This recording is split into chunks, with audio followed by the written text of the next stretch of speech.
વાવમાં કમળ ખીલ્યું છે। વાવ વિધાનસભા પેટા ચૂંટણીના પરિણામો આવી ચૂક્યા છે અને અંતિમ 4 રાઉન્ડની અંદર મોટી લીડ કાપીને ભારતીય જનતા પક્ષના ઉમેદવારની જીત થઈ છે। ભાજપની જીત 2400 મતની આસપાસની છે। વાવની અંદર ગુલાબ કરમાયું છે, કમળ ખીલ્યું છે। ભાજપના ઉમેદવાર સ્વરૂપસિંહની જીત થઈ છે।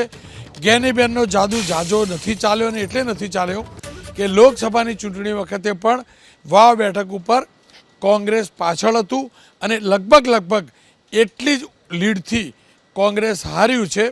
વાવની બેઠક જીતતા શંકરભાઈ ચૌધરીની સાખ બચી છે, પાટીલનો પાવર બચ્યો છે। સાથે જ સોમનાથ દાદાના દરબારમાં મંથન કરી રહેલા ભૂપેન્દ્રભાઈ પટેલ માટે પણ વધુ એક કમળ ખીલવું અને વિધાનસભાની અંદર 161 થી 162 સાથીદારોની સરકાર ભૂપેન્દ્ર પટેલની શક્તિમાં ચોક્કસથી વધારો કરનાર છે। પણ કાંટાનો જંગ હતો, જબરજસ્ત ઉથલપાથલ જોવા મળી। T20 મેચ જોતા હોય એ જ પ્રકારની મતગણતરીના રુઝાન અને પરિણામો જોવા મળ્યા।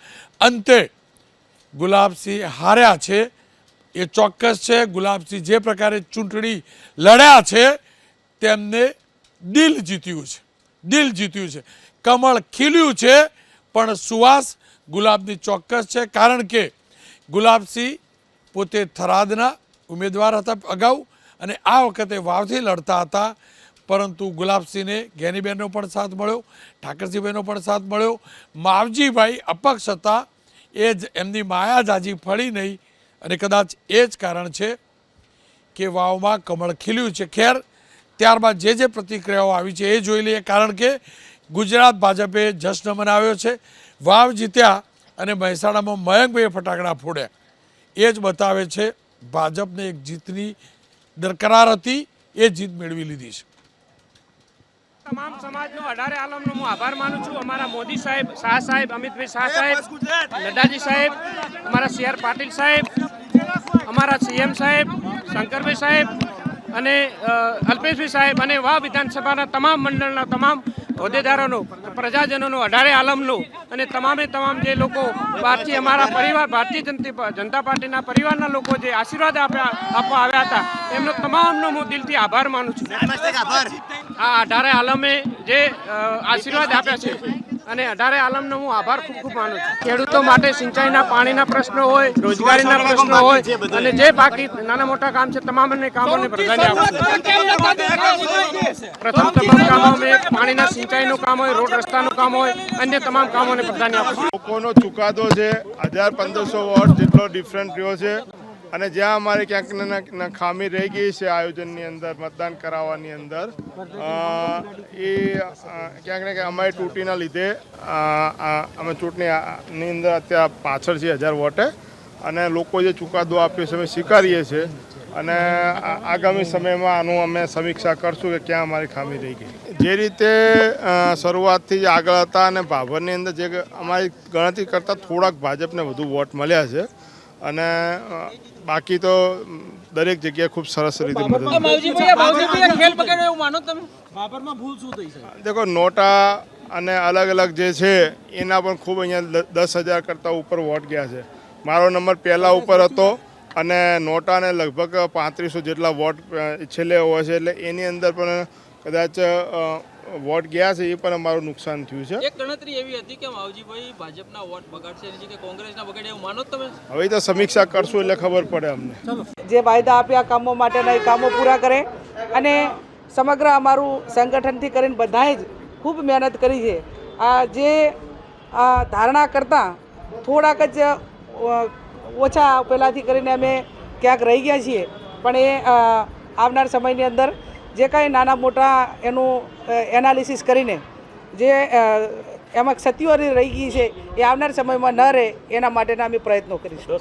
અમારી ગણતરી જે અપક્ષ કેન્ડિડેટ 30,000થી ઉપર મત લઈ જાય એવી અમારી જે ધારણા હતી એ ક્યાંક ને ક્યાંક છેલ્લે એ જાતિવાદી રાજકારણ, જાતિવાદી સમીકરણના આધારે ઠાકોર, ચૌધરી અને જે મેજર સમાજો છે એ ક્યાંક ને ક્યાંક વધારે અમારી ધારણાથી વધારે મત એ ભારતીય જનતા પાર્ટીમાં ડિવાઈડ થયા અને અંતે લોકશાહીની અંદર પ્રજા મતદારો સર્વોપરી હોતા હોય છે એટલે ક્યાંક અમારી ક્યાંક કચાશ રહી ગઈ છે, અમારી ક્યાંક નાના મોટી ક્ષતિ રહી ગઈ છે, તો એને દૂર કરવા માટેના પ્રયત્નો કરીશું.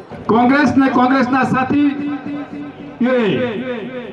એ પડકારો ફેંક્યા હતા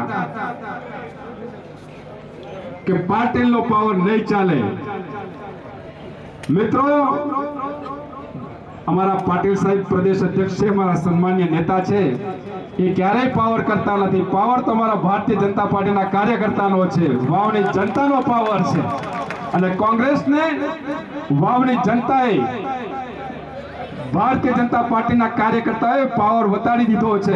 ગુજરાતની અંદર હંમેશા કમળ ખીલેલું છે. 2001 થી આજે 2024માં આપણે બેઠા છીએ, 27 સુધી આ સરકાર છે જ, પરંતુ લોકોના દિલની અંદર લોકોની ભલાઈ માટે અને લોકો માટે જ સરકાર છે, એ પ્રકારનો વિશ્વાસ ભારતીય જનતા પાર્ટીએ ઊભો કર્યો છે. સરકારે પણ ઊભો કર્યો છે અને સાથે સંગઠન પણ. કોઈ પણ ખેર, એ હકીકત છે, બીજેપીનું સંખ્યાબળ વિધાનસભામાં વધી ચૂક્યું છે. 182 વાળી વિધાનસભા, વિસાવદરની ચૂંટણી બાકી છે અને 181માંથી 162 બેઠક ઐતિહાસિક, માફ કરજો, ઐતિહાસિક સદસ્ય સંખ્યા છે બીજેપીની. ભાજપ જીત્યું છે, ભાજપ જીત્યું છે. પણ અનિલભાઈ, મારે એ જ સમજવું, જાણવું હતું, તમારા પક્ષના ઉમેદવારે એમ કહ્યું કે શંકરભાઈના આશીર્વાદ મળ્યા, શંકરભાઈનો આભાર. મારા હિસાબથી શંકરભાઈ ચૌધરી તો ભારતીય જનતા પક્ષના નેતા છે નહીં, એમને તો ભાજપમાંથી રાજીનામું આપેલું કારણ કે અધ્યક્ષ બન્યા ત્યારે. તો વિધાનસભાના અધ્યક્ષનું એક ઉમેદવાર કેમ આભાર માને? એવું તો શું કર્યું હશે મારા વિધાનસભાના અધ્યક્ષે કે તમારા પક્ષના વિજેતા ઉમેદવાર એમનો આભાર માનવો પડે?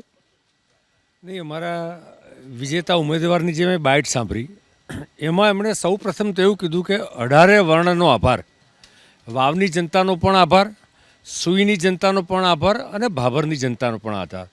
કુલ મળીને આ બધા જ લોકોને એમણે આભાર માન્યો. ભારતીય જનતા પાર્ટીના સંગઠનનો આભાર માન્યો, CR પાટીલનો પણ આભાર માન્યો, નરેન્દ્રભાઈ અને ભૂપેન્દ્રભાઈની સરકારનો પણ આભાર માન્યો અને શંકરભાઈનો પણ એમણે આભાર માન્યો. મને એવું લાગે છે કે વિધાનસભાના અધ્યક્ષ તો ન્યુટ્રલ ના હોય, તટસ્થ ના હોય. આપની વાત ચોક્કસ સાચી છે કે વિધાનસભાના અધ્યક્ષ તટસ્થ હોય અને શંકરભાઈ ચૌધરી તટસ્થ જ છે, પરંતુ એટલા માટે આભાર માન્યો હોય કે સ્વરૂપજી ઠાકોરની રાજનીતિ જે તે વખતે શંકર ચૌધરી અધ્યક્ષ નહોતા ત્યારે એમની સાથે વ્યક્તિગત સંપર્કો અને એના આધાર પર એમની રાજનીતિનું ઘડતર થયું હોય. એટલે સ્વાભાવિક છે કે જેની સાથે તમારું ઘડતર થયું હોય એને માણસ યાદ કરતા જ હોય છે, પરંતુ એમણે પ્રજાનો આભાર માન્યો છે, 18 વર્ણનો આભાર માન્યો છે. ખેર, કચાશ ક્યાં રહી ગઈ? રોનકભાઈ, ચૂંટણી જ્યારે આવતી હોય ત્યારે લડવા જઈએ એટલે કાં તો હાર થાય કાં તો જીત થાય. હવે આ ચૂંટણીની અંદર વાવની અંદર આપ સૌ જોઈ રહ્યા હતા કે કેવી રીતે કોંગ્રેસના કાર્યકર્તાઓ લાગેલા હતા, કેવી રીતે જ્ઞાનીબેન પોતે, અમારા પ્રદેશ અધ્યક્ષ શક્તિસિંહભાઈ, અમિતભાઈ ચાવડા સાહેબને બધા જ એ ચૂંટણીના પ્રચારમાં અમે લોકો લાગેલા હતા. પણ ગુજરાતની અંદર આપણે જાણીએ છીએ કે કેવી રીતે શામ દામ દંડ ભેદની નીતિનો ઉપયોગ ભારતીય જનતા પાર્ટી કરતી હોય છે. અને આ ચૂંટણીની અંદર આ હાર જીત કોઈ બહુ મોટી એવી હાર નથી થઈ, પરંતુ હું માનું છું કે એક મતની હાર પણ હાર કહેવાય. એટલે હારમાં જ્યાં ત્રુટિ રહી છે એ તો ત્રુટિ અમે જોવાના જ છીએ, પરંતુ આપે આપના વાક્યમાં કહ્યું એમ ગુલાબસિંહે લોકોના દિલ ત્યાં આગળ જીત્યા છે. એટલે આ ચૂંટણીની હાર કરતાં અમે લોકોએ જે અમારામાં વિશ્વાસ આપ્યો છે અમે એને મહત્વનો સમજીએ છીએ. શંકરભાઈ ચૌધરીનો આભાર માન્યો. તમને લાગે છે કે શંકરભાઈ ચૌધરીએ પણ પ્રચંડ પ્રચાર કર્યો હતો, એ કારણ રહ્યું? નહીં, બિલકુલ. જો તમે પ્રચારના છેલ્લા દિવસોની અંદર જોશો તો માવજીભાઈ અને શંકરભાઈ ચૌધરીની વચ્ચે વાક્ય યુદ્ધ જબરજસ્ત પ્રચાર દરમિયાન થયા હતા. માવજીભાઈએ શંકરભાઈ પર પ્રહારો કર્યા, શંકરભાઈએ એમને, અને ત્યારે વટની વાત જ્યારે વાત આવી ત્યારે શંકરભાઈએ છેલ્લા 6-7 દિવસોની અંદર જે આ વિસ્તારની અંદર જે પ્રચાર કરી અને જે મેનેજમેન્ટ ગોઠવું અને ભાજપને જીતાડવા માટેના જે પ્રયાસ કર્યા એનું પરિણામ આજે આ જોવા મળ્યું છે. અને એટલા માટે જ આજે સ્વરૂપજીએ શંકરભાઈનો ખાસ જે આભાર માન્યો છે એટલા માટે છે કે એમની જીતની પાછળ આ ભાભર વિસ્તારની અંદર જે સૌથી વધુ ચૌધરી પટેલ મતો અને બીજા મતો હતા એ મેળવવાની અંદર એમણે સૌથી મોટું યોગદાન આપી, મહેનત કરી અને મત ત્યાં નખાવ્યા અને જે થયું છે લોકોને, મતદારોને એમને તરફ વાયરા છે, એના કારણે સ્વરૂપજીની જીત થઈ છે ત્યાં. યાર આ બધું બરાબર, પણ અલ્પેશ ઠાકોરનો આભાર ના માન્યો, બોલો. ઠાકોર સમાજના મત મળ્યા, અલ્પેશ ઠાકોર એ ઠાકોર સેનાના અધ્યક્ષ અને જિલ્લાના અધ્યક્ષ હતા, શું કારણ? કારણ તો કંઈ નહીં, આમાં ત્રિપાંખીયો જંગ હતો. માવજીભાઈ પટેલ હતા અને જે વાવ વિસ્તાર છે એ આખો વિધાનસભાનો વિસ્તાર છે, તો એમાં ચૌધરી મતો માવજીભાઈ તરફ ન જાય અથવા એ માટે એમણે ન્યૂઝ પણ એવા હતા કે ભાઈ શંકર ચૌધરીએ છેલ્લા પાંચ છ દિવસમાં ચૌધરી સમાજ સાથે મિટિંગો કરી, ખાનગી મિટિંગો કરી અને એ આખા મતને તોડ્યા છે એમણે અને એ આખા સ્વરૂપજી ઠાકોરને એમણે મત અપાવડાયા છે. શંકરભાઈ ચૌધરી કેટલા ગેમ ચેન્જર સાબિત થયા, કારણ કે એમ અપેક્ષિત નહોતું કે પ્રચાર કરે, કારણ કે અધ્યક્ષ હતા એટલે, પણ તો પ્રચારમાં પણ જોવા મળ્યા, જોરશોરથી બોલતા પણ જોવા મળ્યા. અને શંકરભાઈ તો બનાસના ચેરમેન પણ ખરા, વિધાનસભાના અધ્યક્ષ પણ ખરા, પાછા વાવ પોતે હારેલા, પણ પાછા એમને જીતાડ્યા અમને. ના, એટલે ગેમ ચેન્જર તો એક કાર્યકર્તા છે રોનકભાઈ. આવી રીતે જે સ્વાભાવિક છે કે નેતાઓ એમની ચર્ચા થાય છે, પણ લાખો કાર્યકર્તાઓ ત્યાંના હશે જે અહીંથી પણ ગયા, ત્યાં પણ મહેનત કરી. અને સ્વાભાવિક છે કે જેમ ડૉક્ટર સાહેબે કીધું કે એમના વર્ષોથી ત્યાં રહેલા, એમની નીચે ઘણા બધા લોકોનું ઘડતર થયેલું, ઘણા બધા કાર્યકર્તા ટ્રેન થયેલા, એટલે સ્વાભાવિક છે કે એક નેતા તરીકે ને કાર્યકર્તા તો છે જ. તો જ્યારે ચૂંટણી હોય ત્યારે લાગણીને વશ પણ ઘણા બધા લોકો એમને મળે, એમની સલાહ સૂચન લે, એટલે એ રીતે તો મને લાગે છે 100% અનુભવ તો દરેક રાજનીતિજ્ઞનો કામ લાગતો જ હોય છે.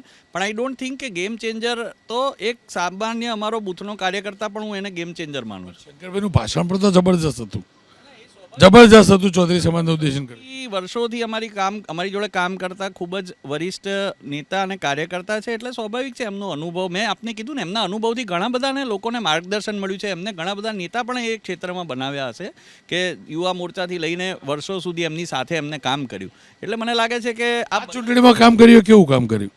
એટલે કાર્યકર્તાઓએ બધાએ, હું ફરીથી કહીશ, શંકરભાઈના પરિપ્રેક્ષમાં પૂછું છું. હું કહું છું કે એક સિનિયર નેતા અમારા શંકરભાઈ સિવાય પણ બધાએ કામ કર્યું છે ને એમને પણ, જેમ મેં આપને કહ્યું કે અનુભવ જે એમનો છે એના નિચોડથી ઘણા બધા લોકોને પ્રેરણા આપી છે, સલાહ સૂચન આપ્યા છે. એ રીતે તો સ્વાભાવિક છે કે કરે છે.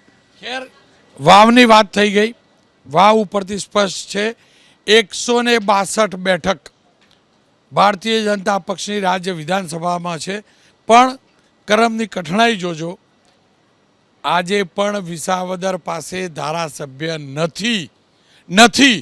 આમ આદમી પાર્ટીના ઉમેદવારે રાજીનામું આપી કમળનો ખેસ પહેર્યો અને મારું વિસાવદર છેલ્લા 1 વર્ષથી ધારાસભ્ય વિહોણું છે, અને એ પણ કેસ કરવાવાળા પણ હાલ જેના કારણે છે એ પણ ભારતીય જનતા પક્ષમાં છે. આ વિસાવદરની કઠણાઈ છે.